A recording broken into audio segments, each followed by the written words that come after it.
Hello, friends.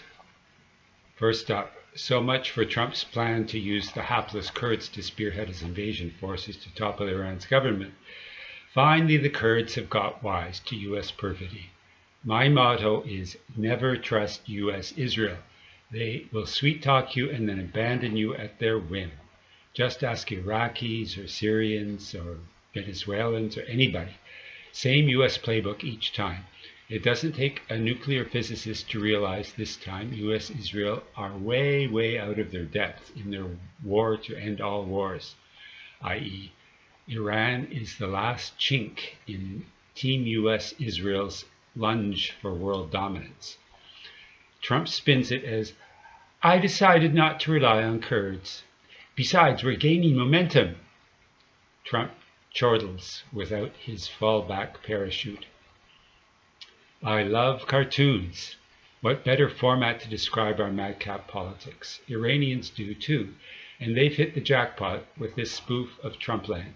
Narrative of victory opens with Trump, accompanied by the devil, reading Jeffrey Epstein files, which prompts Trump to order strikes on Iran. Then the satanic blood ritual of killing 175 school children. Trump claims Iran did this as a false flag, but it was really Netanyahu celebrating Purim, the mythical slaughter of 70,000 Persians. The release came days after the White House posted its own PR video on X, a clip from Grand Theft Auto. Pathetic. The URL to view narrative of victory is in the description below. Next up, the New World Order is being born. Shadow fleets rule the waves. Their oil trade in yuan. The dark fleet emerged because of collective West sanctions, i.e. Trump's renewal of sanctions on Iran in 2018, on Russia in 2022, and for their trading partners. Trump's beautiful big sanctions. The 2026 crisis blew a beautiful big hole in all that. Illegal oil is the only oil moving freely in the Middle East. The vessels playing by the dollar rules are the ones sitting outside the strait or inside, immobilized. And Trump fell into this trap by lifting sanctions on Russian oil and its shadow fleet. Thank you, Trump. Up next, some good news, some good use of AI. A hilarious promo video for recruiting Gen Z, or Gen Z, if you're American. Excerpt. While we stay here and defend the banks, these brave sons, blah, blah, blah. Please, sir, respect my pronouns, they and them.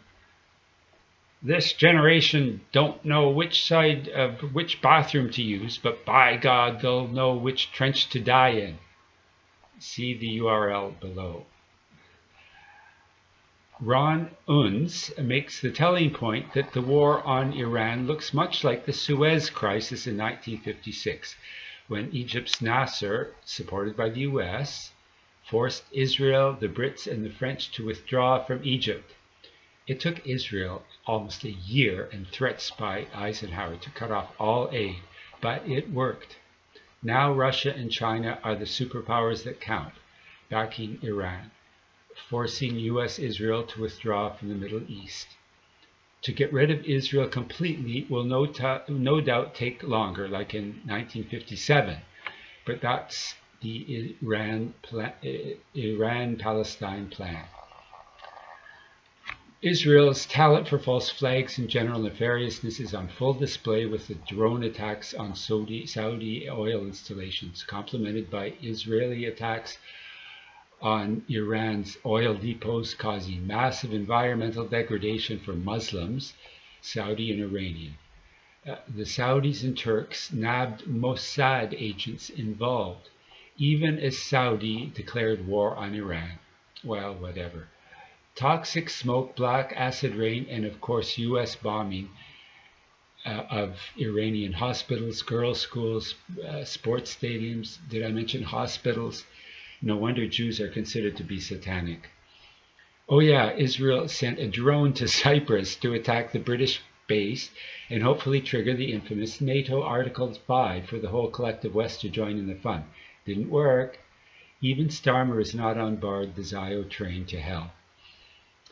Russian pranksters Vova and Lexus posed as Adolf Hitler's son, and the idiot Shah fell for it. In his defense, when he realized he was duped, he laughed. See the description below. The New START, the last US-Soviet-Russian arms control treaty, died February 5th. And just last week, 2 earthquakes shook Nevada back to back in the former test area. I wonder why. Over 100 atmospheric tests occurred at the site prior to 1963, and over 800 underground tests followed, releasing massive amounts of radiation and forming numerous subsidence craters. Trump has vowed not to sign any more laws into power until his draconian SAVE Act, Safeguard American Voter Eligibility Act, is passed. Schumer posted, "The SAVE Act is Jim Crow too. It would disenfranchise tens of millions of people. If Trump is saying he won't sign any bills until the SAVE Act is passed, then so be it. There will be total gridlock in the Senate. The Senate Democrats will not help pass the SAVE Act under any circumstances. It barely passed the House but needs 60 votes in the Senate." Finally, Operation Epic Fury. Trump and Netanyahu's war in Iran is now called Operation Epstein Fury by 52% of Americans, who believe it is to distract the public from Trump's obscene sex life. The Washington Post, soon to go under after a hedge fund took it over, says Iranian state media has sought to portray Western leaders as part of a corrupt and depraved Epstein class or Epstein regime. Sorry, losers. It was Senator John Ossoff, who is Jewish, and Congresswoman Rouhana who coined the term. Trump, serial pedophile rapist, was he involved in Epstein's Satanism, even child sacrifice? Oh, wake me up when this ghoulish nightmare we are living through is over. Bye for now.